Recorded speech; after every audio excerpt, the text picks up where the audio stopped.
Hello?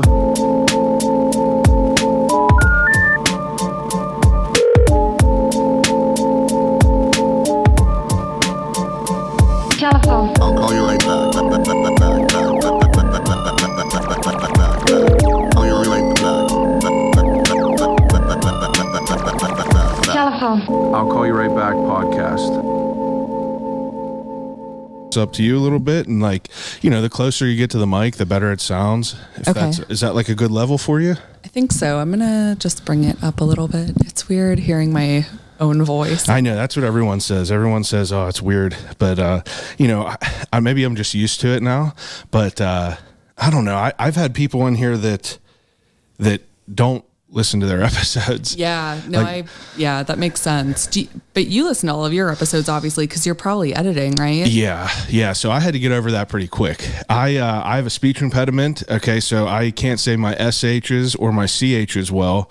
I was in speech for majority of my younger elementary school life, and my name is Chad, so I can't like even say my name really. But I always had like I couldn't really I had a speech impediment. So as I'm listening, whenever I first started this podcast and it's coming through my headphones, I could like hear it more pronounced, and I'm like, damn it. And, but hey, I get used to it.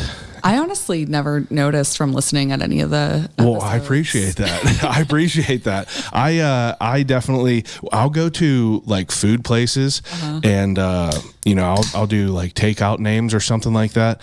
And they'll say, did you say trad? Like TRAD? And I'll be like, I've never heard that name in my life, trad. But my wife, whenever it happens, she makes a real big joke out of it. She laughs. I sometimes I think it's just kind of a Pittsburgh thing where everybody in this area just talks a little bit. Like everybody has their thing. Yeah, everyone got a little twang on there. Yeah, exactly. You grew up around here? I did, yeah. I grew up in between like Canonsburg and Washington, PA. Yeah. So yeah, like kind of all around Washington County. Not far from here. Mm-hmm. This is a place that I was never really I never really knew a lot about it before I moved out here. Mm-hmm. But I love it. I love where we are now. Yeah, it's cute. I mean, I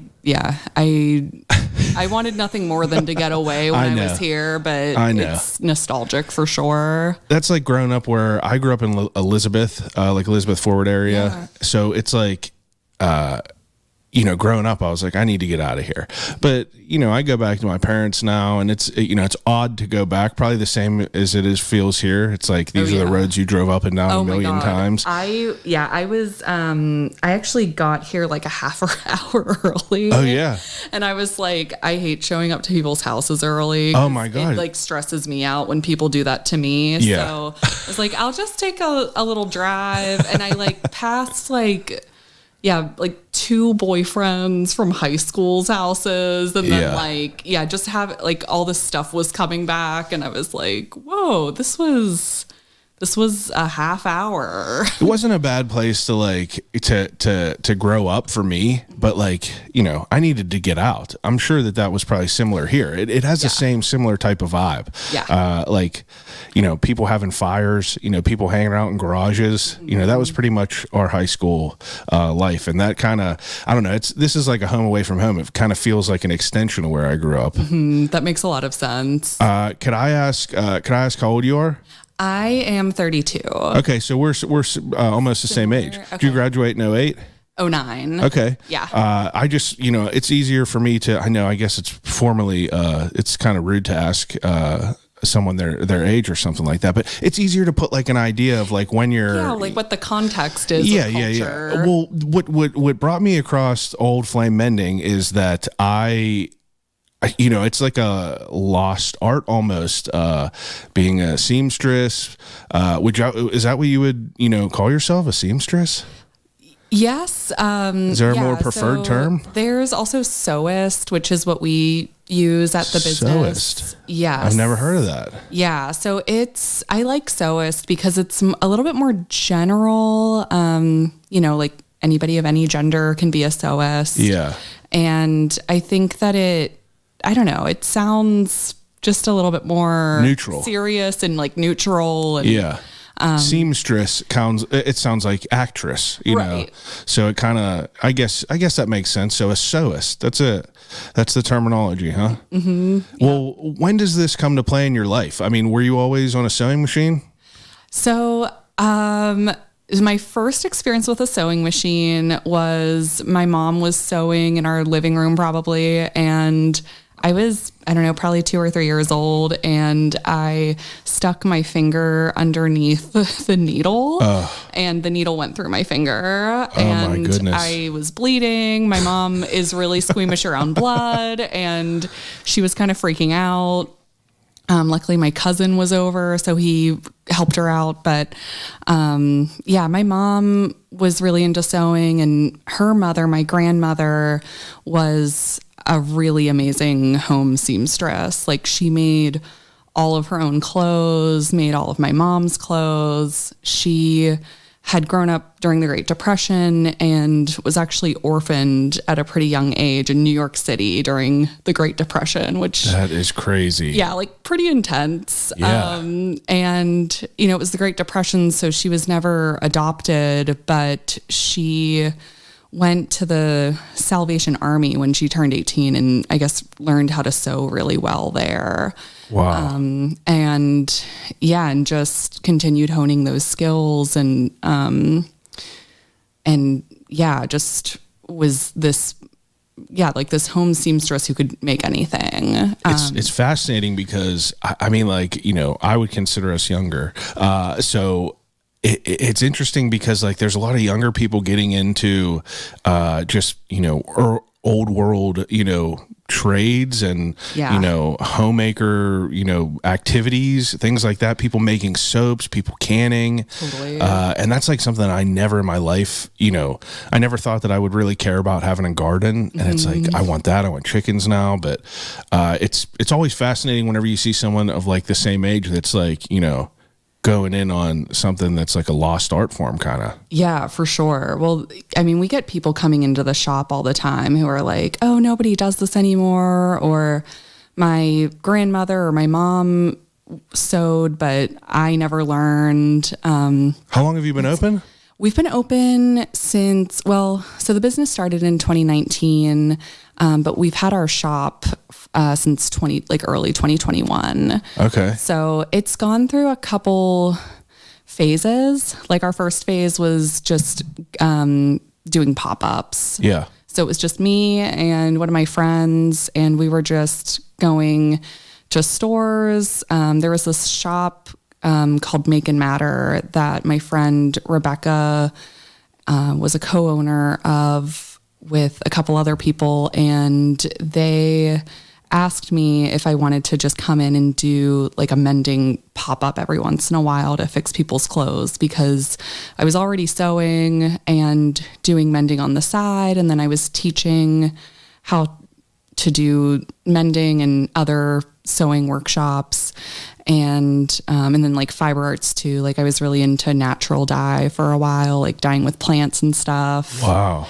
And so, Rebecca Joy asked me if I wanted to do this pop-up, and I realized pretty quickly that it could be something more than that, like an actual business, because there were a lot of people really excited about it. And so like, what are people bringing there? All kinds of stuff. We get everything from heirloom quilts that have been in someone's family for generations. And then we also get a lot of just fast fashion things. Is something that someone bought at Forever 21. Zipper broke off. Exactly, yeah. And this was what people were bringing into like the pop-ups? Yeah. That's cool. Our first customer actually brought in this vintage dress that had belonged to her mother, and her grandmother had sewn it for her. And the dress just had a few holes in it, and she wanted to get it fixed up so that it could be worn again. But it was from the 70s, and it was this really cool dress. Yeah. And that first customer, Leslie, is still a regular of ours. And that's the best. It's like, and it's cool. Like we really get to learn sometimes these more intimate details of people's lives, because clothing and fabric just hold so much emotion and history and nostalgia and all of these things. So every textile has a story, every garment has a story, even every hole has a story. Yeah. People will come in and say, oh, this cigarette burn in this jacket was from when I went to this show with this person. And it'll be like this whole like story on top of a story and all these layers of things. That's a good point. I guess everything has its own history. Mm-hmm. Well, how does someone, of your generation get into this sort of career? Yeah. So I didn't really know what I wanted to do when I was in high school. I was into art, but I wasn't the best drawer or painter. Yeah. But I was always really visual, and I loved fashion. I had so many subscriptions to fashion magazines growing up, and I had gone to Allegheny College for my first year of school, because it was just, it's like a liberal arts school. Yeah. I thought that maybe I wanted to be an art therapist or something, but then I did some research and I found SCAD, or Savannah College of Art and Design, in Georgia, and they had a fiber arts program, which I looked into it, and it entailed everything that I wanted to do. It was... So you were already doing this stuff, as on the side as a hobby? A little bit. I mean, funnily enough, I had my grandma's clothes that she had made, and because women were like pretty small back then, they were like, I was able to wear them when I was in high school. Yeah. And I was like hemming the dresses and skirts a little bit, so it felt a little bit more modernized. But I wasn't sewing my own clothes or anything in high school. I was like on costume crew for drama club and like the plays. And that's cool. Is this your mom that's teaching you? Yeah, she let me use her sewing machine, which was an old Singer. It is like a tank, like it's all metal parts. It was from the 50s, and I was just playing around on it. I really didn't know what I was doing most of the time, but whenever I found this program at SCAD, I was just like this, I think this is the thing. And so I went down and visited, and I decided that that's where I wanted to go to college. So I transferred in, and I studied fibers with a minor in design for sustainability. Fibers. Mm-hmm.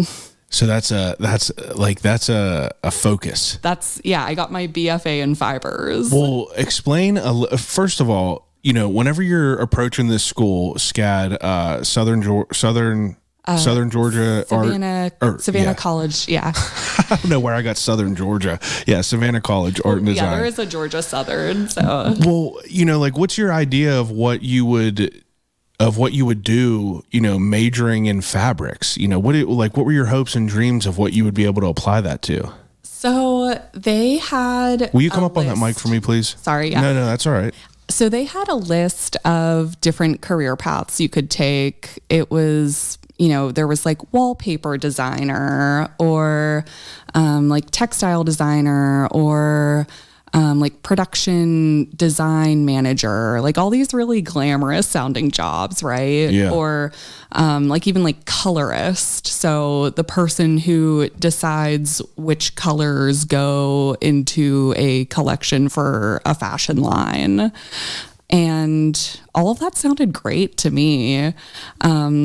Like I said, I really wanted to leave Washington County and the Pittsburgh area during that time. And I thought that was going to be my ticket. Well, in high school, to rewind a little bit, did you have any sort of arts that were offered in high school, as far as we had a home ec class. I took sewing. I was always just real into it. I remember my teacher, everyone's making pillows, and I immediately was like, I'm making a hoodie. Whoa, cool. That's advanced. I made a fleece hoodie, and it was a real big pain, and it was so terrible where like the hood met like the collar. That's the only thing. It was like this whole liquid death can, just like balled up material there. But I definitely made it. But I love sewing. Like, so in high school, did you have that offered where you went? You know, we had a home ec class in middle school, and I didn't do that great in it, to be honest with you. Well, that's good. That adds to the story. I feel like if I were to go back and tell my home ec teacher what I was doing, I mean, she probably wouldn't even remember me, but like, she would be shocked that this is the career path that I chose. That's awesome. But yeah, we didn't really have a huge art program at Canon Mac. We had 2 art teachers, and it wasn't a super robust art program. Yeah, same with us. It's interesting that like you had enough interest to want to, dive into something like, fabrics. That's such I've never heard of that. That's awesome that's like, obviously there's something. I remember whenever I heard the first time someone was like, you can go to college for to study grass on golf courses. Whoa. And it like blew my mind. I mean, that's blowing my mind right It's like, I feel like it's an testament of my high school. I feel like we were probably like the last ones that really like, I don't know. I feel like I was always shepherded into the core careers, like, doctor, lawyer, engineer. And now, it's a little bit more exploratory. People were like, yeah, do whatever you want. And it's cool to hear that, that kind of got into your mind. So you went to school there, and like your schooling, did you enjoy it? I did. I mean, it was kind of a mixed bag. I loved the school. They had these like state of the art facilities, more than what I'll ever be able to afford now. And I was really excited to be, it was kind of an adventure being further away from home. But pretty quickly I realized that I was a little bit of a fish out of water in some ways. It was, a lot of art schools have this where it's just a lot of kids with a lot of money coming. And that was a really big culture shock for me. Like, growing up in like a pretty blue collar area. And my parents were divorced, but both of them lived like out in the country. And there were a lot of kids coming from bigger cities or like suburbs outside of cities, or we had a lot of international kids, which was, it was so cool in so many ways because I was able to meet people who I like never would have met otherwise, or just like gotten all these different perspectives. But it was hard. And like the school is very career oriented. What are they like known for there? They're known as the College for Creative Careers. So they have like a huge animation program. Okay, yeah. Big fashion school. They have an industrial design program. So you got a whole different slew of people that are coming through there. Totally. Yeah. That makes sense. Yeah. So how long is the schooling? It's a 4-year college, and we did have to take some general eds. I took a ton of art history classes, which was really interesting. Yeah. But I didn't always do great with art history because it was some of it was a lot of memorization, which completely killed me. Yeah, that was the class that drove me out of Slippery Rock. Really? Yeah. Oh my God. I did terrible. I believe it. That was the only class I've ever gotten an F in. Yeah. And it was just like it was a lecture, and there was like 200 people, and I'm just sitting there, and it was impossible to stay awake. It just impossible. That's not how I learn. I learn hands-on with a small environment. Yes. That's what it is. Yeah. Was that kind of like, was there a lot of people at that school, or? It was definitely bigger than Allegheny. Like, I think Allegheny was, 2,000 kids. SCAD was 10,000. Okay, yeah. So Allegheny was, I've been up there quite a few times. I had a really good friend who went there. Oh, cool. But it's like, yeah, so that size school, I feel like is not as, I feel like something bigger like that would be like intimidating almost. It was. And I felt like I just kept getting kind of lost in the shuffle. Yeah. At least for the first 2 years. And then you go through it and you can start getting a little bit more specialized, and the classes get a little bit smaller. Yeah. You get to know your professors a little bit better and just have a little bit more of a footing on all of it. But are you doing things, outside of school? Are you sewing? Like, The school also it was on a quarter system. So it was like a 10-week semester. So everything was happening really quickly. Yeah. So I had no time for any projects because I also had a job while I was down at school. I guess so. Yeah, you got to pay for things, right? Yeah. And somehow I'm still in so much debt, but yeah, it was pretty intense. I didn't really feel like I had a ton of time to really pursue like an extra hobby or, I socialized, as much as I could, but it felt very much like the socializing too was almost like networking as opposed to just hanging out sometimes, which in some ways I think really does prepare people for a career, but it also just wasn't really what I wanted. Like I didn't really want to, I think I decided pretty quickly that I didn't want to move to a big city and just be part of a rat race and be like designing something for like a huge company only for like mass production or mass consumption. Yeah. So I was really, it took me a while to kind of figure out what my career trajectory was going to be. But then it was, when I moved back to Pittsburgh after SCAD, I had been so homesick. I was really excited to be back. Yeah. And I thought I'd only really be back in Pittsburgh for maybe a year or two just to kind of reconnect, get my bearings. But it's been almost 10 years now. So you come back here and, did you have an idea of what you were going to do back here for a job? Or did you move back here with intention for a job? Or were you just like, I'll move back and I'll find a job? I moved back and my mom had like a friend of a friend who was working at an alpaca farm out in 84 PA. Is it the crazy alpaca? It's not. No, they're actually not. They're not in business anymore. Okay. People have been telling me about this alpaca farm that's around here. There's another one around here. I'll have to check it out. Yeah, there's another alpaca farm around here, and you can get tours going. But that's Very cool. we won't divert on that. Well, this alpaca farm had a fiber mill on it, so it had all this machinery, and people from all over the U.S. would send in their alpaca fiber and we would turn it into yarn or like felt. That's what it's called, fiber? It's not called like wool? It can be wool, but wool is usually sheep. Yeah. But yeah, I mean, you could call it wool and people would know what you were talking about. But the high level term would be alpaca fiber. Alpaca fiber. Yeah. I'm going to have to like throw that in whenever I try to get these people on for a podcast. Yeah. Do you guys have an alpaca fiber manufacturer? Kind of in the know. Mm-hmm. But so like like how big are we talking? Like if you have other people like sending them in, like was it like a big process? No, it was pretty small. It was in this barn on this property, and there was the owner, and then there were four of us who worked there. Wow. So yeah, it was pretty small and it was cool. I mean, I think back on jobs like that and I think about how it affected the way that I run my business and kind of like the scale at which we were doing things. Interesting. Yeah. Is there a way to, abridge the process of manufacturing alpaca fiber?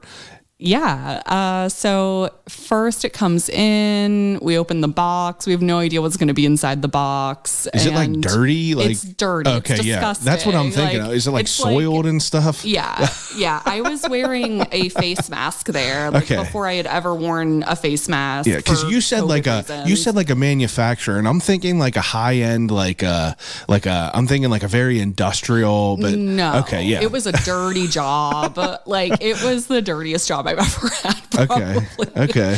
And it was, like you would open up this box and there would be like this cloud of dust that would come out, so like being more abridged, you have to like get all that dust out. There's hair that you have to pick out that's like, you have to separate the firsts from the seconds and thirds. So there's the good desired, stuff? Good stuff. You're picking it out and separating it. Yeah. And then the good stuff gets washed, and then you have to, it gets like kind of all like matted and weird after it's been washed. So then you have to comb it out, and then you put it through this machine that combs it more. And then there's also, I'm like kind of losing track. There's this one part of the process where you put it in this tumbler. Oh, wow. And it gets like all the straw and like the dirt out. I guess you do that before you wash it. Well, let me ask you this. I feel like it'll be let me rephrase the question. How intensive is the process from the time you get a box of dirty alpaca fiber to when you can make it into a nice shawl or something like that? I would say it's probably about 7 steps. Oh, okay. So, but it's like not super crazy. No. Okay. Yeah. Interesting. I just like, I can't even conceptualize it. The only thing that I'm like picturing in my mind whenever you're saying it is on TikTok, I'll get lost in like people making their own yarn. And, I just, you said combing things out, and I'm envisioning them combing it out, and I'm, that sounds interesting. It sounds like something I'd be into. It was cool. Like just being there and seeing all these machines and like things going. Yeah, it sounds very unique. It was a very fascinating job for sure. Especially for someone, I'm sure, that went to major in fibers. Yes. Or fabrics rather. Totally. So as you're working there on this farm, I mean, when does your business, or what happens after that? Oh gosh, I have had so many jobs between then and now. Well, how do you hone in on sewing? Like so how could you equate like your level of sewing now? Because obviously it looks pretty great. Like what you do now, I'm not a seamstress or a sewist. I'm not a sewist, so I can't really equate how good the stuff looks on Instagram, but visually it looks great. But are you a accomplished sewist at this time? I would say so. Okay. People ask me all the time if I make all of my own clothes, which I don't do. And there are a lot of people who make their own clothes who don't do the kinds of mending that I do. Yeah. Yeah, it's like funny how when you get into a niche interest that like you can kind of even like the niche interest can separate out and like get even more niche and more niche. I get lost on TikTok of people restitching sweaters and like, crossing them over, and like it's mind blowing. There's a guy, I don't know where he's from. He's a real old Asian guy who's like, his specialty is fixing high-end suits to the point you can never see it's ripped. Yeah. And they're like sewing in the fabrics and it looks insane. Yeah. That's like on like a minuscule level, and like doing reweaving and reknitting. So it looks like nothing ever happened. Yeah. Which is, I mean, someday I would like to get to that. I feel like it's crazy. Yeah. It's intense. And yeah, so cool. But yeah, I would say I did take a class at SCAD it was called like embellished surfaces or something. And it was the first class I took where I felt like this real kinship with one of my professors. She had a goat farm at one point in her life, and she was just cool. Like, how, I don't know, I feel like there's some professors or like teachers or just managers or people in your life who you're just kind of not really gelling with, and it's really clear what the power dynamic is. Yeah. But Pamela was just like, I don't know. I felt like you could say anything in her class, and it's like there someone was that nothing was on like the table. Yeah, like that knew their stuff, but was also like logical and like was just on your level. Yes. Treated you like a human being. Exactly. Yeah, and like I think she was very encouraging about anything, and there was so much experimentation happening in that class, but also just such a reverence for the tradition and like making sure that you get the like the technique right too. So that was a really formative class for me. And then I did work for a tailoring business. It's like a chain tailoring business, actually. They have 15 stores between here and Ohio. Jeez. Yeah. What are you tailoring? Everything? Everything. Wow, that's cool. But I wasn't doing any sewing there. I was only doing fittings. So I was like going in with people to the fitting room and just pinning everything in place. But it was there that I really got a good feel for clothes and how like fit changed how people were wearing clothes, and just the process of taking in all different kinds of garments from all different kinds of people. So that was, I would say, out of all the jobs I've had, that's been the most influential for my business, because we also do some tailoring, and it was that job where things started really clicking for me. And I was like, okay, I love this work. Like, this is really cool. I'm helping to keep clothing out of the landfill whenever we mend it, or whenever we just like change the fit so that people want to wear it more often. But like the business model could definitely be tweaked a little bit, because a lot of traditional tailors are not willing to take a lot of like the kinds of work that we're taking. Like when somebody brings in a totally destroyed sweater, most tailors will turn that down and say, well, that's not even worth fixing. And I think there's kind of this, what should we call it? It's like a trope of tailors who are really crabby, Yeah. Like they'll be like, why would you bring this into my shop? Like, this is, like throw it away. Or just like weird about body stuff too. Like, oh, well, honey, that's never going to fit you. Like, don't even bother. Yeah. But we're really inclusive. Like, we don't really say no to very much. Yeah, you try to figure it out. Yeah. From what it looks like, from the different types of stuff that I've looked at on your Instagram, you seem to have like a big variety of, random things. And you're like, it's like you're finding a way to give this a to rejuvenate it, Exactly. like you said, you make people want to wear it again. Right. This hoodie that I'm wearing right now, it's ripped, it's tattered up. I've had this for this is my favorite hoodie. I've had it for like 10 years. People love wearing their stuff until they beat it to death. They do. But it's interesting, because I definitely understand what you're saying now, like a trope of that, because I do think of it like a mean old lady that's like, this isn't a high-end fabric, that's just like, that only needs a little tailoring. You're really like trying to make things work. Yeah, exactly. Creative problem solving is the phrase that I always come back to. I like that, creative problem solving.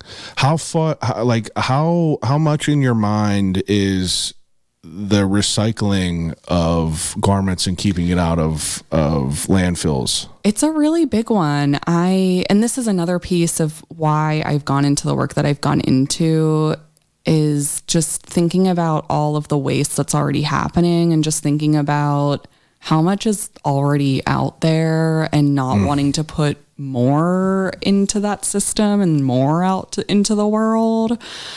And yeah, that was a really big driving factor for wanting to start this business. And I think why I've felt so compelled to keep it going too. And I mean, it's not like we're making this huge change, like we've worked on, I think at this point it's been like somewhere between 8,000 to 10,000 garments since we opened. And like, yeah, that's a lot for me. Like, that's pretty great. I'm proud of it, but it's not like, I mean, compared to how much, it's like the tiniest minute drop in a ginormous bucket. So it's also, I think people are getting more interested in this because of the environmental aspects, and also because of the economic aspects too. But it's, I think trying to keep stuff out of the landfill and just wanting to rethink how we're treating our clothes is a really big driving factor for our customers and for me. I've had moments where I was thinking about if I even wanted to keep doing the business. Yeah. And then I think about that and I'm like, yeah, like we need more people mending in this world. Like I got to keep it going. Your customer base, is this like, do you have a variety of ages of people? We get all different kinds of people. I would imagine so. And that's what I love, because I love hearing people's stories and I love meeting new people. I can shoot the shit for hours. Yeah. Like people will come into our shop and they'll like start talking about something. I'll be like, oh yeah, and then this thing. And I just immediately think of old ladies coming in, and I immediately think of like younger people coming in that are into like vintage. And what you were saying before, it's like we need more people that are out there mending. And you were saying that like, the younger generation is getting more in touch with like the environment, or well, people in general, or just getting more in touch with the environment and things like that. And I feel like people like you are what is important to try to like, spearhead this, because, younger people are pretty impressionable and, they are down to do pretty much whatever, look at like the vintage resurgent. But if you do this stuff and you like make the mending and this like old tradition and this old trade look cool, it makes people want to be involved with it. Like I watch people all the time on TikTok of guys, buying old curtain sets and making like whole clothing suits. And, it's interesting. It's just like, that's like a problem with a lot of everything. It's like to get the younger people's attention, you got to figure out a way to make it look cool and make people want to follow along with it. I mean, like, does that make sense kind of? Yeah, no, that makes a lot of sense. It's like the younger kids, like Gen Z, they'll be really excited to come in because they're like, oh, I saw this thing on TikTok, or the environment, or it's like a lot of the times the younger kids, like they'll have their own idea of what they want already. And they'll be like, it feels really collaborative, which is fun. Yeah, I like that. And it's a lot of kind of like customization and personalization while we are also mending and tailoring their garments. Yeah. And then we'll get, like guys who work in construction and they're like, this Carhartt is my favorite jacket. It keeps me warm during the winter. The zipper's broken. Can you fix it? We just had a guy come in the other day who brought in this jacket and he had it in a bag and he opened it up and the whole shop just like filled up with the scent of gasoline. Oh my God. And I was like, when was the last time you washed this? And he said, oh, I've never washed it. And I was like, yeah, that makes sense. What do you do for a living? And he was like, I think he said that he pours concrete or something. And it just, we get like, smells, stains, pet hair on things you never know what's going to walk through that door. But yeah, so we'll get guys like that. And then we'll get, people who are really environmental. And then we'll get vintage collectors and people who are, collecting vintage for a living and are trying to add value to the clothing by keeping it intact and selling it to their customers and making sure that those people will be able to wear it for many years. So when does the name come into play, and when does like the business come into play, as far as like where you're like, I can make this work?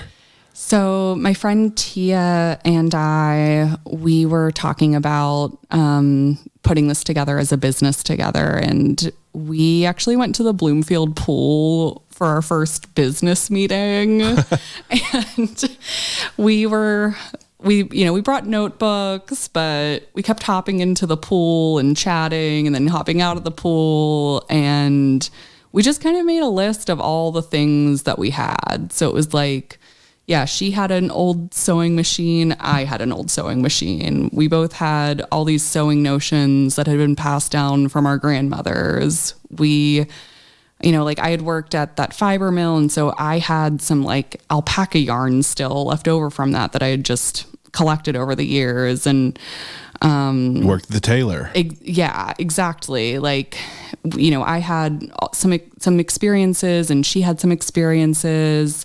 She had taken a class for logo, or not logo design, but like graphic design. And so she designed our logo, and we just kind of hodgepodge this thing together. But the name comes from our slogan, which is "We'll fix anything but a broken heart." And we really wanted to use that as our slogan. So we were like, okay, we need to figure out a name that would be really congruent with the slogan.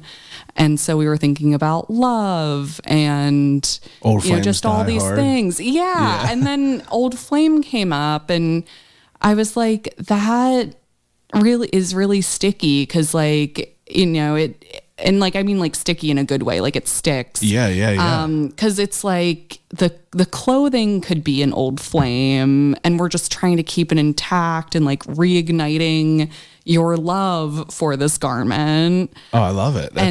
It was just like, it came together, and then like we started envisioning what the logo would look like, and it was just, it was really fun. That creative process, going through it and just kind of like figuring out what this thing's going to look like. Yeah. And this started as pop-ups. Mm-hmm. And how long do the pop-ups happen until you get a storefront? So our pop-up started in 2019. And then at the end of 2019, we applied to table at the Bloomfield Farmers Market. And then in spring of 2020, I'm on a trip in New Orleans. It's like early March, and I get an email from the Bloomfield Farmers Market saying that, Bloomfield Farmers Market might be canceled. Things are pretty up in the air. There's like this coronavirus thing. We don't know what's going to happen. Yeah. And I just kind of brushed it off. I didn't really think anything of it. Hindsight's 2020. I know, it's crazy. So then there was this question of whether or not we were going to be able to table at the market, because we weren't technically like an essential business. Yeah.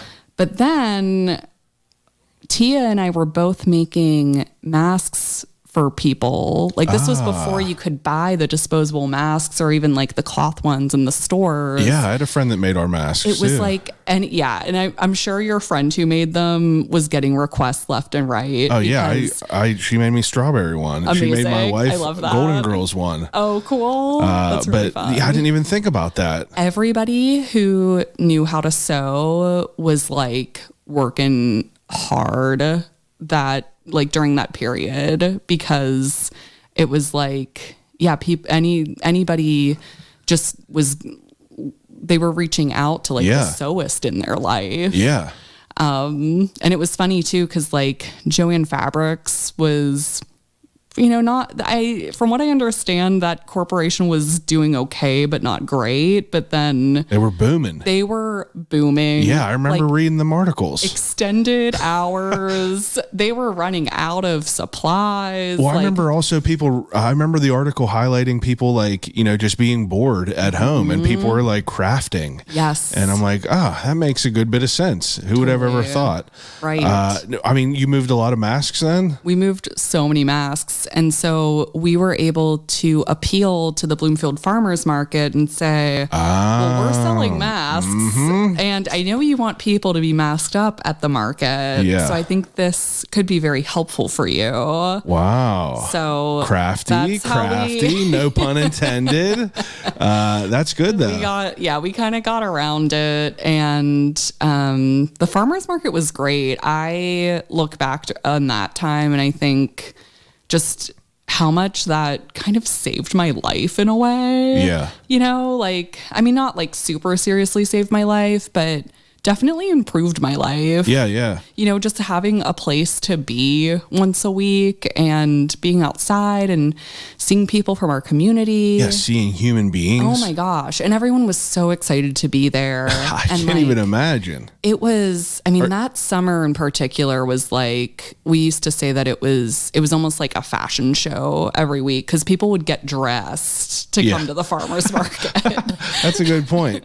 Yeah, you would feel that way. It's like, I'm going to, I'm going to do my hair to go to Giant Eagle. Exactly. Well, so while you're doing it, the farmer's market, like, are you doing other mending besides for masks? Yes. Okay. Yeah. So we were doing mending intake there. So people would drop off their mending. Well, how does this happen to point, like, how does it get to that point where people know that, like, oh, there's these, these women here mending old clothes? Like, how do you get your name out there to where people are dropping stuff off to you? Just talking to people. Yeah. Honestly, having an Instagram presence has been huge for us. Yeah. That's how I found you. Yeah. Okay. I was wondering how you found us. I don't even know. I randomly I am just creeping on Instagram, I mean, I have to find people. Yeah. I just will look at, different businesses, look at who they follow.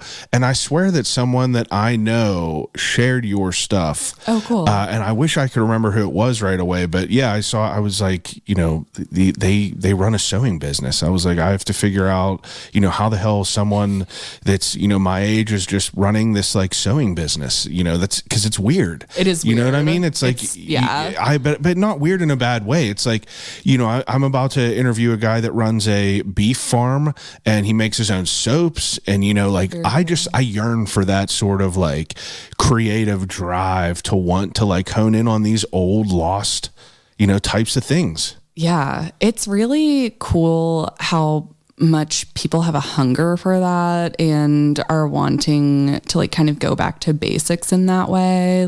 Absolutely. All these businesses that are popping up, old school butcher shops or absolutely. Candle makers. Yeah.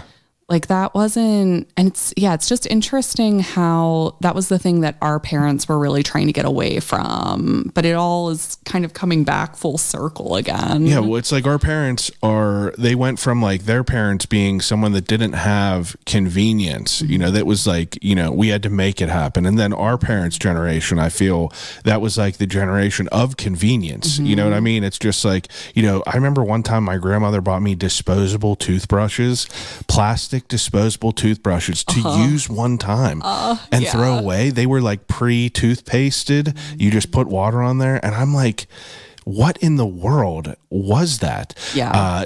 And that's just I think a world of convenience. And it's you think about Amazon and how the great Amazon became as powerful as it is. But now there's people that are our age, younger people that are, I want to go shop local at different, I Made It Market or Handmade Arcades and, want to do things like that. And it's weird. It's it all skips a generation. Yeah, totally. And I think that was a big thing that really brought me back to Pittsburgh too, because I think that in Pittsburgh, there is a really big support system for that. Whenever I moved back in 2014, it was kind of during that Rust Belt revival and people were getting really back into traditional crafts again, especially here, it felt like. Yeah. Being in Pittsburgh during 2020, during the pandemic or during the beginning of the pandemic. And so you made it through Bloomfield Market. You went through the whole thing at Bloomfield Market. And when does that shut down? So they were open through the entire season of 2020. So that ran from May to late November. And then after that, I'm trying to think what we did after that exactly. We were doing, we got a studio space at Radiant Hall. And we were doing pickups and drop-offs there. And then eventually we moved into Boheme Market. Have you heard of that? Yeah, that's over down in Lawrenceville. Yeah, I just have heard of that. Yeah, recently. Yeah. It's a cool space. It's a small business incubator specifically for artists and vintage resellers. Yeah. And it was a really great thing to be a part of because there were so many vintage people there and selling clothes. And so probably brought people in. It did. Someone would buy something off the rack and then they'd say, oh, I need this hemmed, and so we would go back into the fitting room with them and pin it up for them for the jeans to fit them better. Convenient place to be. Yeah. Around all those people. It was cool. And we made some lasting friendships there too with other business owners. And how long does that last? We were there from, I think it was like September through like, it was like December, I think. We went through the holiday season there. Yeah. But we were growing out of it already. Like we were getting so many clothes coming through that we didn't have enough. We were just kind of like running out of room at our like little booth that we had. And it was also getting a lot to be like schlepping everything between that and the studio space. 'Cause we didn't really have like a good working space at that place. So, and I don't know, it's also just kind of nerve wracking to be sewing in front of people. Oh, I bet. And even now I really enjoy the moments of quiet after the shop has closed and I can just get some sewing done by myself. Yeah. But yeah, so at the end of 2021, Tia decided that she wanted to separate from the business, and it was really amicable. Like we're still friends, and she was just kind of like ready to go off and do her own thing. Yeah. She actually makes brooms now. Brooms? Yes. Like handmade brooms. Handmade brooms. Yeah. Wow. Yeah. Husk brooms is her business. We're going to talk about that after. I need to hear about how someone wants to make brooms. Yeah. But I mean, like talking about traditional crafts. Was she just at the Handmade Arcade? She was. My mother was like, oh my God. She was like, I'm going to get the baby a broom because my brother had as a kid and he's like about to be 2. So he's just like, running around. I just seen it. That's amazing. Incredible. Brooms. Yeah. Unreal. Yeah. That's cool though. It's really cool. And yeah, so she left, and like after she told me that she wanted to part ways, she sent me a Craigslist posting of this little shop in my neighborhood, Avalon, which nobody knows where Avalon is. Yeah. It's like up 65. It's kind of like if you blink, you'll miss it. But the storefront happened to be in Avalon, and I emailed the guy, got a tour. It was perfect. The rent was good. Wow. And so at that point we had one other person working with us. Are you just doing your work on just a sewing machine?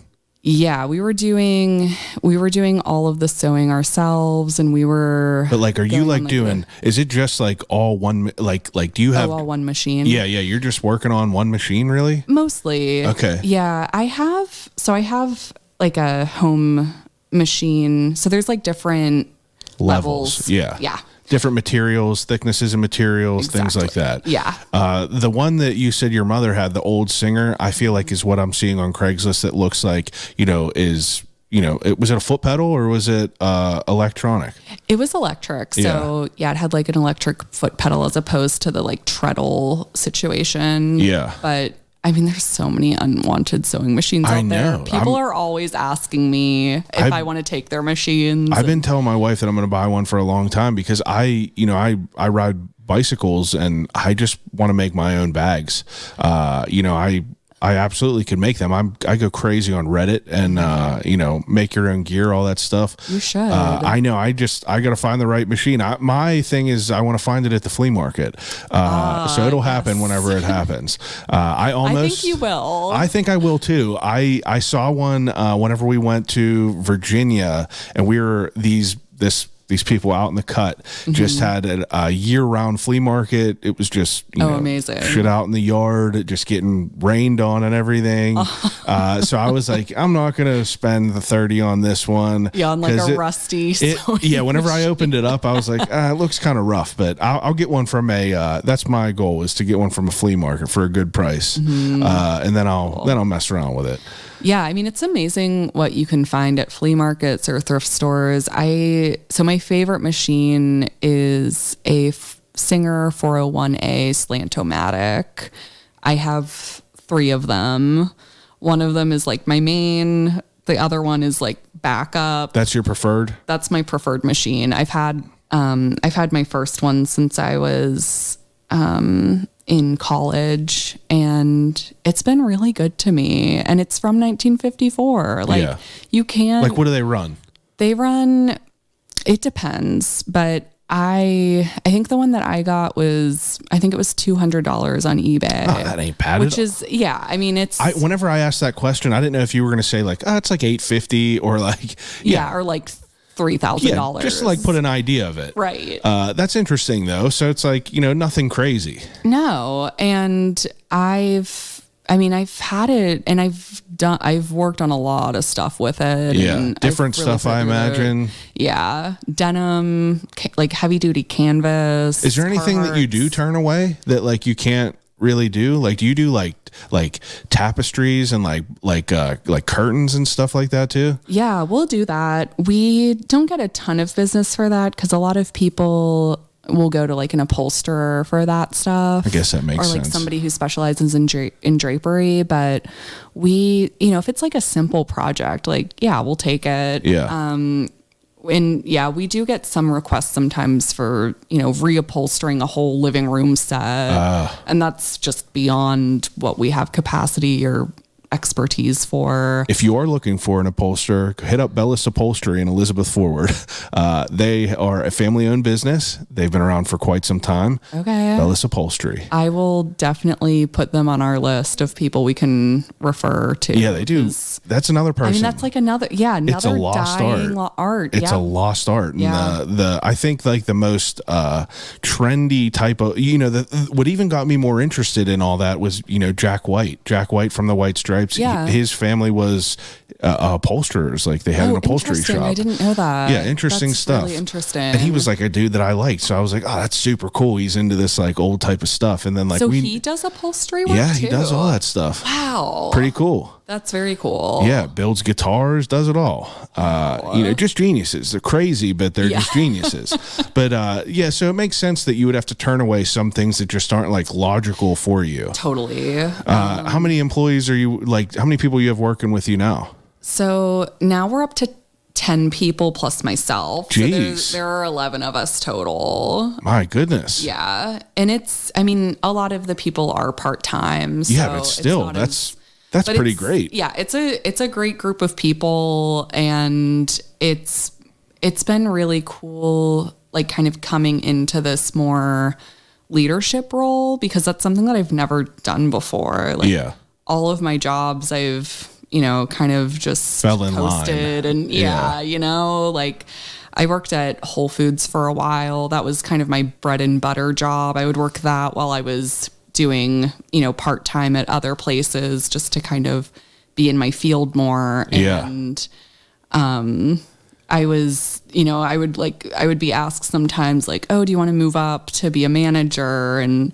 it's always like, no, I cannot. It's like my feet are going to be planted here even longer. Yeah. And also just, I don't really love telling people what to do. Yeah. It just, like it bugs me in that kind of hierarchy that, especially in a corporation like Whole Foods, but I think like with our environment and like the environment that I try to build is really just playing to people's strengths, and most of the people are working from home. So the sewists who I contract out to do this work, I like send them their batch bag, and it'll be, just a bunch of garments or different types of things. Stuff. Yeah. Or like a blanket and 3 sweaters and it just has like instructions, fix this hole here, put a zipper on here. Exactly. Oh, that's cool. So that's how you kind of like, justify your workload and where it's going to be. This person is good at zippers. Mm-hmm. We're going to give them zippers. Exactly. That probably is that's probably pretty helpful for you.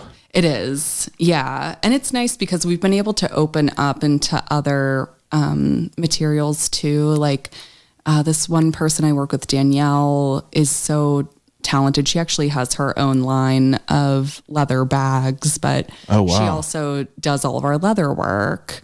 And that's something that I didn't really know a lot about before. So, Yeah. and I mean, I know enough to kind of see what's possible, but technically I didn't really feel comfortable taking leather on. But then she came to me and wanted to work together, and I was like, Wow. okay, cool. And like we have one person who does all of our sweaters, Wendy, and she's amazing. Like she's so creative and has such a great sense of color. And so it's like, yeah, I could do all the sweaters, but she actually does it better than me now, you know? And What are your strengths? my strengths? I think I don't know. I feel like I think my creative problem solving comes into play a lot. A little bit of everything. Yeah, like kind of, and like I do really enjoy, and I think I'm pretty good at doing like kind of more invisible mends or mending where it's, you know, it's not the like attention grabbing one. Yeah. It's kind of just like, Saw a really video the other day of a guy getting a backpack strap replaced and reinforced on his camera bag. But like you said, you can't really see the fix. And that's what's so crazy. It's like the guy was like, you literally can't even tell. It was ripped out of the top of the bag. And the guy, I think he was in a Middle Eastern country, and it was just like a street vendor that was fixing whatever people brought him. And it was, the guy did it in like 5 minutes, and you literally couldn't even tell the guy whose backpack it was giving it a nice tug. So that's interesting to even think about. That is the invisible mends that people can't really tell that are there. exactly. And those are the ones that don't show up on our Instagram, because unless we take a before picture, there's really nothing. Yeah, what are you to showing? see. Yeah, exactly. Ah, wow. That's fascinating to think about. And we do a lot of tailoring now too, like I said. So I do really well with like the fittings, which I still do some of those too. I have a person in the shop who does the majority of our fittings now, which has been such a load off of my plate. I realized like there was a point where I was starting to get a little bit crabby and like not as excited to see people. And I was like, okay, I need to maybe take a step back from like the customer interaction a little bit. Yeah. Cause I mean, I love our customers, and I feel like I get really invested in their lives sometimes. And so, but it's also like a little bit draining, you know, like people are coming in with, you know, if it's an alteration that we're doing, like sometimes they have like body stuff that they're not comfortable with, or like they're a size larger than they used to be. And, you know, we talk about that, or we have people coming in with a shirt that had belonged to their husband that died a year ago, and they want us to turn it into a pillow. And, you know, it can be a little bit heavy sometimes, for as much as it can also be so joyous and exciting. Yeah. So, and I think between that and then like also managing a team now, I felt like I was just getting pulled in so many directions emotionally.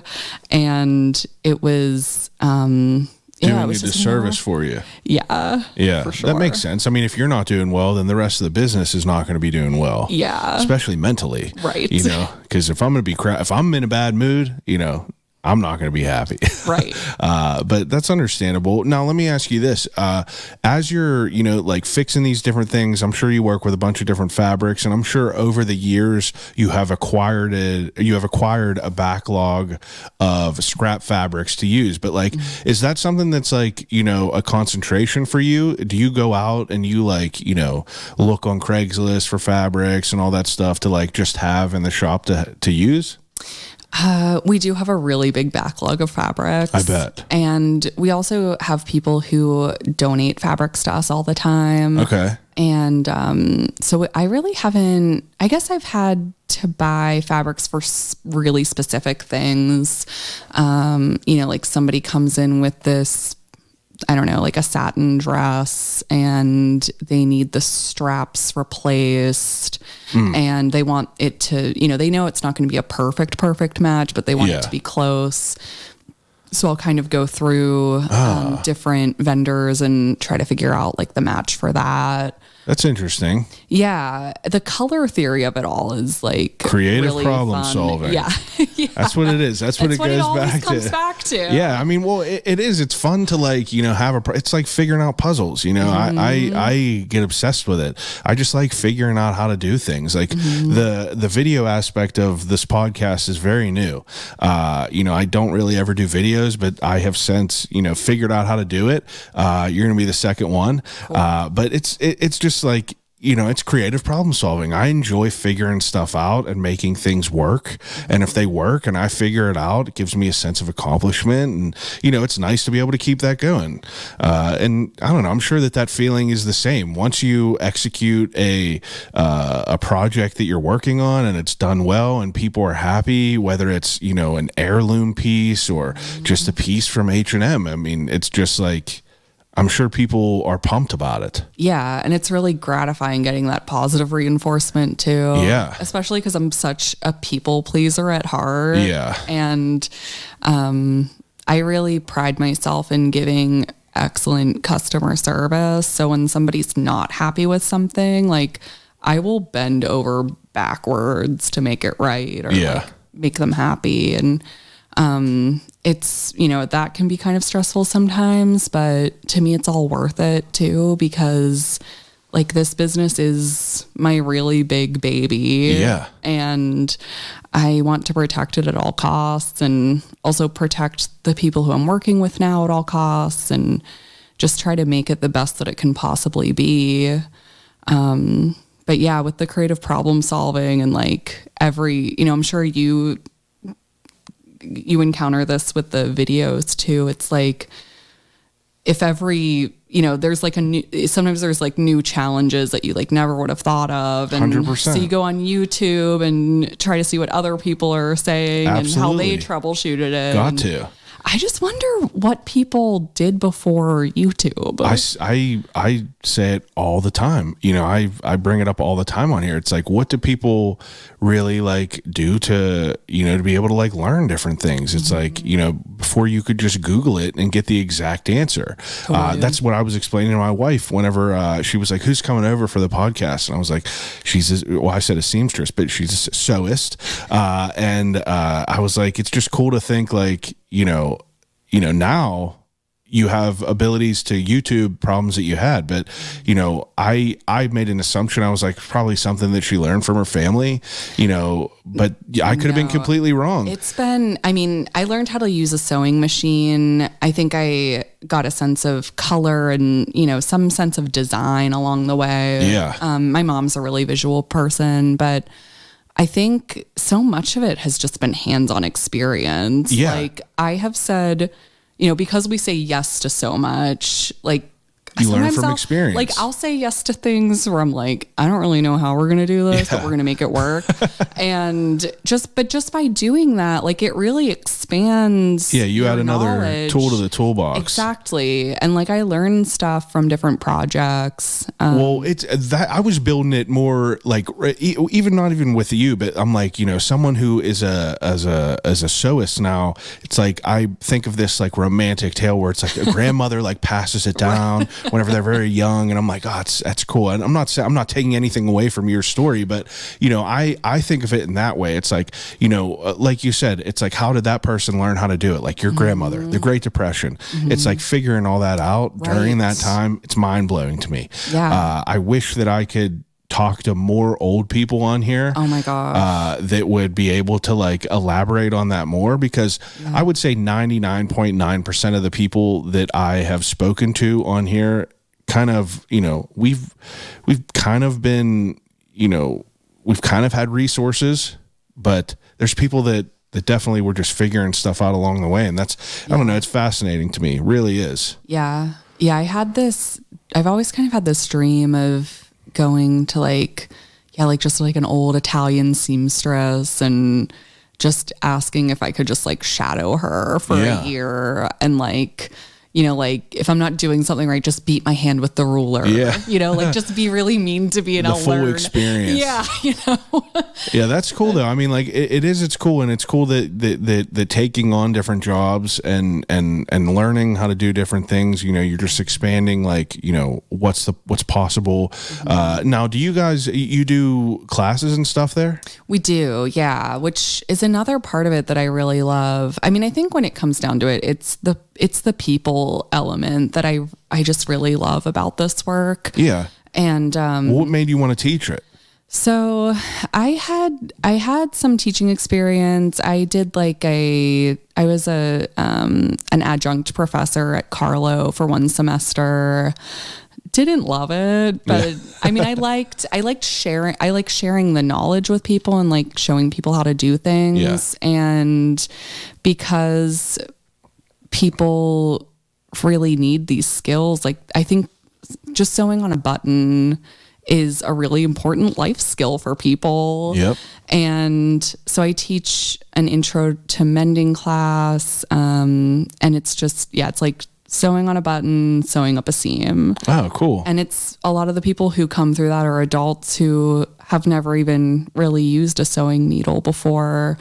And they'll walk out like with this huge sense of accomplishment. Oh yeah. And it's usually a 2.5 hour class, and it's amazing just the realizations and like connections that are made in such a short amount of time. Yeah. And then, we teach some like sweater repair classes. I've taught some classes on how to do the denim repair. So denim darning, Denim darning, yeah. So it is a method to repair denim that makes it so that it's pretty invisible. It's like not like a frayed piece that's like stitched together. Exactly, yeah. Denim So darning. Our number one mend that we do is crotch repair in vintage Levi's. Yeah, that's the only things that I have that probably would need mending is like, the crotch wear from jeans you have a favorite pair of jeans, you wear them every day. Exactly. That's what it is. Yep.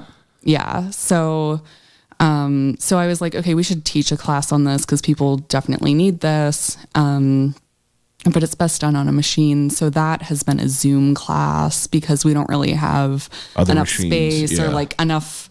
I mean, I've collected a lot of machines over the years, but probably to troubleshoot them all, get them everything ready to go. It's just, I think it would be kind of a little bit overwhelming for me and also for this, the people coming to the class. So, how long have these been going on? We've been teaching, I don't know, it's kind of hard to pinpoint because I've been teaching workshops at other places for a while, like even pre Old Flame. But yeah, pretty much since we started, we've been doing classes and workshops too. That's awesome. Yeah. Do you, like beyond those types of classes, do you do classes where you're teaching like how to make things? Not so much. Okay. Yeah. I mostly just try to focus on mending. Yeah. I try to stay in my lane. Sometimes I do get kind of excited and I'm like, oh, wouldn't it be cool if, whatever. But there are so many people in Pittsburgh who know how to sew. It's really mind boggling. Every time we are hiring a new sewist and we make a posting about it, the amount of applications we'll get is like, it's more than what you would expect. Yeah, that's cool to hear. Yeah. Very interesting. But so there's a lot of people in Pittsburgh who are also teaching people how to make things. There's a really great fabric store called Firecracker. Where's that at? Fabrics. They're down in Morningside. Okay. And then attached to them is a place called Cut and Sew Studio. And they teach classes on how to make clothes and like how to make a bag and like beginner sewing lessons. So that's awesome. If anybody asks about that, I always like try to veer them that way. And I try to like kind of spread it around and like really point people to like the right place instead of trying to like just take on all of it. Yeah. I mean, if there's better people to do it, I mean, Exactly. you obviously know what you're good at and your skills, and then there's other people that could do other things. Totally. Yeah, I mean, and also creating things is a whole different, you found a niche that had a need that needed to be met. And that's very interesting. I mean, it seems to be going pretty well. Yeah, it is. I'm tired a lot of the time, but Yeah. I mean, this takes up so much of my life right now. Well, what are your goals with this? Like, I saw that you were expanding. Were you getting new machines? What are these? So the main machine that we purchased is the chain stitch machine. Oh, yeah. Do you know what chain stitching is? I do, yeah. Yeah. So for any listener who wants to know, it's a decorative stitch. And it's kind of the structure. Like if you think about old like work shirts and like the name is written in cursive on top, like over the breast pocket. Yeah. That's done usually by a chain stitch machine. And we've gotten some requests to do that on people's clothes. And we also just think it's fun and would really like to add that as... You're going to do that now? Some customization? We are, yeah. Oh, yeah. That's good. Yeah, because there isn't anybody in Pittsburgh really doing it. Like there's industrial embroidery services, who are like making... I don't know, like 200 pieces for a uniform for a business or whatever. But there's a couple guys, like I use a guy, he just has one machine that he does my little beanies, but he doesn't do anything like super crazy, but that's cool that it's going to be able to be like a, an add-on to, getting these things done. Yeah, I'm excited about it. But so that's coming up soon. We've done some clothing swaps in the past, and do you know what's that? So it's whenever a clothing swap is whenever you bring a bunch of stuff from your closet that you don't want anymore, and everybody comes and like you like put all the clothes out, and then everybody just picks stuff that they want to take home. Oh, that's cool. So there's no like money exchange. Exactly. It's a clothing potluck. Yeah, I love that. Such a good way to put it. I like that. That's cool. Yeah. That'd be fun. Yeah, it is fun. And we did like one big one last year, but I think I definitely want to do more of those because people just, I think there's a lot of value in that. It's community building. It's like changing how people think about their clothes, and it's great for the environment, and it's just like a really great event. Plus we have so many clothes left over from the last clothing swap. It's kind of insane, but stuff like that, just more events and just continuing to tighten the nuts and bolts of the business, like just figuring out how to make it better for my employees and just continue to get the word out. Like I think mending is really important, and I'm not just saying that because it's my business, but I think the world really needs more menders. And if we can continue to educate and get people in this mindset instead of just throwing our clothes away all the time, I think that we can start seeing some positive effects, even if it's not like really offsetting the carbon emissions, because that's a huge problem. But even if it's just kind of like getting back to basics and changing the way we view things, I think is a win. Yeah. Yeah, that makes a lot of sense. Do you find yourself, applying your skills in your home life as far as, fixing things yourself? No. Yeah, there's this saying that's like it's like if a chef goes home and eats a cereal instead of making a nice meal. And my boyfriend is a chef, so we're like always just like eating cereal and like walking around with holy socks. Yeah. Well, that's good. I feel like that adds to the story of it all. Yeah, because it would be I guess like all the That makes a lot of sense. The whole chef thing coming home. I follow a chef page on Reddit, and that's what it is. It's like, here's my meal I get whenever I come home, and it'll be the side by side of what the meal we worked on. It'll be some plated dish that's like, something crazy. Oh, that's hilarious. Yeah, that's so funny. It makes sense. So you think there's anything I missed about your business? I don't know. I mean, I feel like I could talk about it for days on end. But what do you love most about it? I think just having my own thing, where I don't have to answer to anybody. Oh, yeah. And I don't know, like I always wanted to be my own boss. I like always really loved the idea of having my own thing. I just wasn't sure what it was for a while. Like I felt like I was always circling around something, but I didn't know what the something was. Do you have a famous, not famous, but like a most impressionable garment that you've fixed?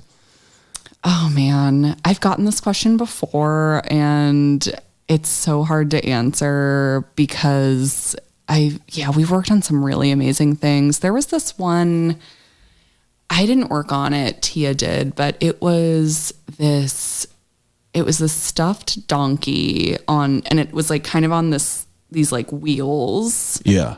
And it had come from Germany, and I believe that the family had fled Nazi Germany at the time, and wow. And that's how it got over to the US. And the donkey, it like needed to be mended, and it was like, it was like a really, it had been very well loved, we'll say. Yeah. And so, like we gave the donkey a new mane and like patched up these holes, and it was just I don't know, just things like that are just that's really incredible. special when there's like this family history in there and like just so much sentimentality in it. Yeah. I just felt like those are ones that always just really get me. Do you do work on wedding dresses? We don't. I figured that those are two separate. Yeah, that's like another specialty thing where I'm like, I know the person to go to for this. I just send them over there. Yeah, that makes sense. Well, I feel like that's pretty interesting. I feel like what you do is pretty interesting. It's cool that you run some classes down there. It's cool that, you're, working towards something that, hopefully will eventually, better the environment. Actually it is already with every piece that you're fixing, it is.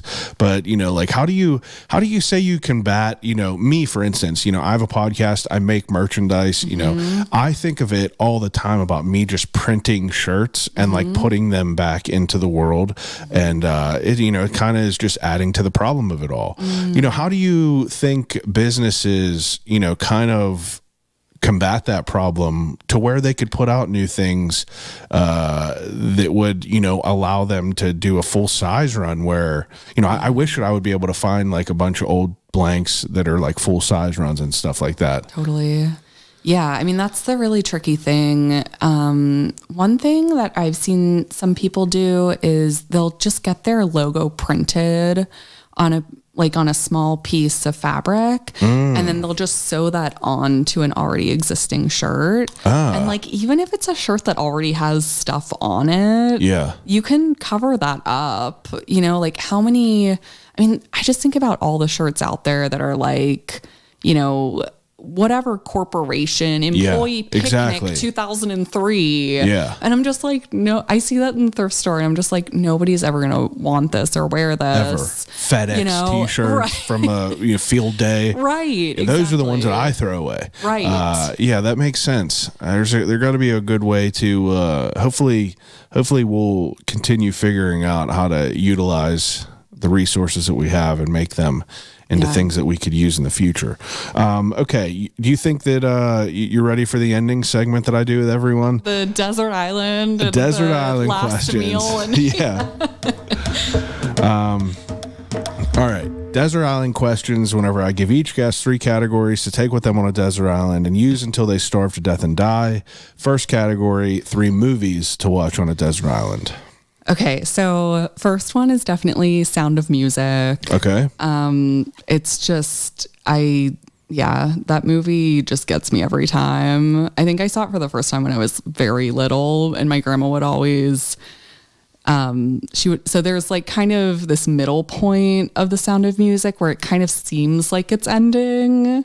And then the second part is like when all the Nazis come and they're like running. Yeah. And a lot of other people have had this experience, but I did not know that there was a second part until I got much older. Oh, wow. Yeah. I guess that would make sense. Yeah. It's understandable. Yeah. So there's that. And then probably Marie Antoinette, the Sofia Coppola version.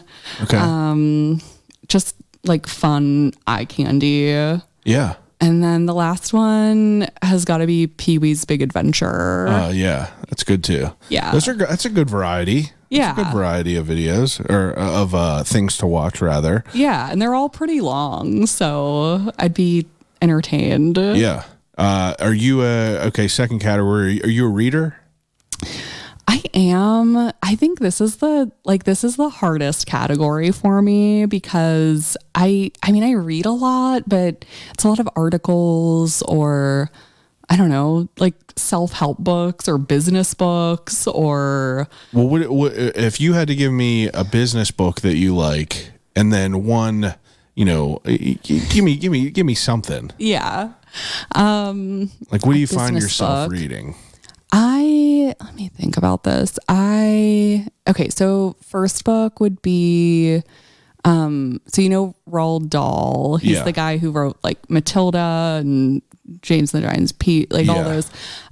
He has some short stories for adults that he's written. Oh, wow. And I have this one book that is just a collection of his short stories, and it keeps me so entertained. Yeah, that would be good. Yeah. What's that it's called? Really fun. You know offhand? I think it's just like short stories by Roald Dahl. Like, yeah. Okay. Yeah. But it's like, he has this really, really like uncanny way of, it's like, it's not quite creepy, but it's like creepy. You ever see James and the Giant Peach? It's creepy. It's the stories are like that, where it's like, it's not like thriller or like scary, but it's just like something's just a little bit off. Yeah. I guess that makes sense. Yeah. It's like Coraline. Yes. The button eyes and everything. It's like that. Like, this is something's weird here. Right. Okay. That's good. What about 3 CDs to take on a desert island? 3 CDs. Okay. So, Fly by the by the Chicks. Okay. Yeah. Listened to so much of that growing up. Was that the one with Landslide on it? Yes. Okay, and I always thought that the Dixie Chicks were the original singers of Landslide. Yeah. And so whenever I heard Stevie Nicks do it, I was like, why is this lady singing that Dixie Chicks song? That's hilarious. Okay, yeah, the Chicks. So them, and then St. Vincent, probably Marry Me. That was her first album. Okay. And then I don't know, the third one, I think I would kind of just want like a greatest hits compilation of doo-wop music. That would be great. That's a good answer. Like, do you ever, I don't know if this would have been streaming in Elizabeth growing up, but like WJPA is this oldies station in Washington County, and they would every Sunday night they would have Cruising Sunday Nights as their show. Oh, wow. And it was just all doo-wop music. I love that. It was so fun. Yeah, that would be good. That's a good answer. Okay, those are good. Okay, third to last question is the Death Row meal. So you get an appetizer, a main course, and a dessert. What would they be? So I can't eat gluten anymore, and it makes me so sad. Yeah, that's terrible. It's rough. Sometimes I have dreams of eating gluten, like just like loaf of bread, sinking my teeth into like a really big sandwich, a bunch of pizza. Yeah, exactly. So I would want like the biggest, fluffiest croissant as my appetizer. Yeah. And then for main course, I'm thinking like some spaghetti, like hand pulled. Yeah, good stuff. Bolognese sauce. Yeah. Maybe with a side of some like fried chicken or something, Yeah, something random. I love it. Yeah. And then for dessert, I would want some tiramisu. Yeah. That's a good one. That's a good meal. Okay. Second to last question. You're getting ready to go on a road trip and you go into a gas station to get a snack. What's your snack of choice? Okay. So if I'm going into a gas station, that gas station is definitely going to be Sheetz. Yeah. I'm a Sheetz person. Yeah. Yes. I'm definitely a Sheetz person. Great. And I don't know. I think so. Typically when I go to the MTO station, it's usually the curly fries platter. Yeah. Have you ever had that? No, but I like the curly fries from Sheetz. Curly fries are so good. I just discovered this curly fries platter. Yeah. Like less than a year ago. What is it? It's like you get this big to-go box of curly fries and then they'll just put anything you want on it as the toppings. Yeah, like whatever you want on olives, all kinds of weird stuff. Yeah, pulled pork. Oh, wow. Yeah, so like loaded up curly fries. Yes. Oh, okay. Yeah. That's good. So that's my snack. Okay, that'll be a good answer. Okay, now this is something new that I do. I just bought this thing. It's called Tails. Okay, I saw this on Instagram or something like that. Okay. And what this is something that was designed by some guy that invented it to be able to interview people. Like if someone wanted to like talk to their grandmother on a certain way. Oh, so. Cool. These cards, this one says later life and reflection. This one says midlife. And then this one says early life. So I don't know really. I didn't even look at any of these questions. So why don't you pick one? Okay. And then tell me whatever it says on there. So I feel like this is going to be really interesting. Yeah, I have no idea what it is. Okay, this is early life. And the question is, did you have any influential teachers or coaches as a kid? Oh, man. Would you say her name was Patricia or Pat or? Oh, Pamela. Pamela, that's it. Pamela. Yeah, Pamela was great. I'm trying to think of something even from childhood. But I think Pamela was definitely one person. So bear with me. I had this youth group leader who was kind of more like an older sister to me, Jen Newman. And she was just great. Like she was really supportive of everybody and like really open-minded and just one of those adults that you could go to if there was something going on in your life. Treats you like a human being. Yes, exactly. Love it. So yeah, I would say Jen Newman was influential to me, like not in my career or anything. Yeah, but just like a person in life. Yeah, totally. That's a good answer. Okay, the last question that I ask everyone is if you could have a conversation with anyone alive or dead, who would it be and why? It would be Mr. Rogers, hands down. Been picked on here quite a big amount of times. Who would not want to talk to him? I don't know. I would love to. I mean, how could you not want to? Yeah. And it's crazy. It's crazy because I feel like, now let me ask you, you said you're a year younger than me. Like, do you remember actively like growing up watching that a lot? Because I feel like that we were like a couple years too late. Yeah. Like my brother is 6 years older than me. I would imagine that's more the age range of him because I can't even pretend like I'm sort of like I'm some sort of Mr. Rogers fanatic. Right. I love what he's about. I love what he is, but it's like, I don't remember a lot of it. I remember seeing some of the intros. I remember watching him feed the fish, but Mr. Rogers, that's a good answer. But I was always curious, like, No, you're not alone in that. Okay. I think about how, like, I remember when Mr. Rogers was on, I remember kind of thinking like, oh, this is really dated. Yeah. It looked old back then. It looked so old. Yeah. But yeah, I listened to a podcast about him. I can't remember the name of the podcast. I'll have to look that up. It's a really good one. And yeah, they just kind of talk about like his influence on kids and just some of the like pretty radical things he was doing for the time. Like there's that one episode where it was, I think it was like maybe still it was like when pools were still segregated. Yeah, it was whenever him and the cop were sitting in the pool together. Yeah, it was wild. Like things like that where it's just like, I don't know, I just wonder what he would say about today, and just like how some of those morals and like some of the ways that he views the world would like maybe influence people. Yeah, if we were paying attention. That's a good answer. Wow, I think it was a great conversation. Yeah, like I really appreciate you coming over and talking to me about your business. I want you to take a second and tell people where they could find all of your work, how people can get in contact with you about your classes, how people can get in contact with you about getting a piece mended. Yeah, so our business is Old Flame Mending. We are online, oldflamemending.com, so you can learn more about our business and learn how to get your garments to us. We take shipping orders as well, so if you don't live close to Avalon or Pittsburgh, we can still get your stuff mended. And you can book an appointment on our website. You can also follow us on Instagram. It's just at Old Flame Mending. And yeah, we love to see your stuff.